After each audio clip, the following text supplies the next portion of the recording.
বন্ধুকে তুমি 12,000 টাকার জন্য রাস্তায় নেমে তুমি আন্দোলন করো, কারণ তোমার ঘরে থাকা স্বামীটা এতটাই অযোগ্য,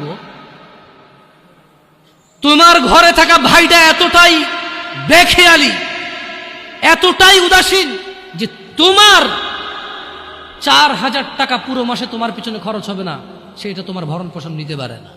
সে 8 ঘন্টার জায়গায় 10 ঘন্টা কাজ করতে রাজি নাই, সে দিনে 7 দিন কাজ করতে রাজি নাই। তার বন্ধু বান্ধব লাগবে, তার আড্ডা লাগবে, তার সিগারেট লাগবে, তার মদ লাগবে, তার জুয়া লাগবে, তার ছক্কা লাগবে, তার ক্রিকেট লাগবে, তার ফুটবল লাগবে। এই সবের পিছনে যতটুকু সময় ব্যয় করে, যে কোনো একটা কিছু বাদ দিলে যারা সিগারেট ধূম পায় তারা শুধু সিগারেটের টাকা দিয়ে বোন চালাই দেবে। এমন বহু যুবক এবং বহু পুরুষ আছে যারা সিগারেট খায় মাসে 3,000 4,000 টাকার, তাদের বোনরা গার্মেন্টসে কাজ করে। যদি বলে যে আমি সিগারেটটা খাওয়া বাদ দিয়ে দিচ্ছি, ওর বোন আর গার্মেন্টসে কাজ করা লাগে না। সো কোথাও না কোথাও আমাদের পুরুষদের বেখেয়ালি আছে, খামখেয়ালি আছে, আমাদের উদাসীন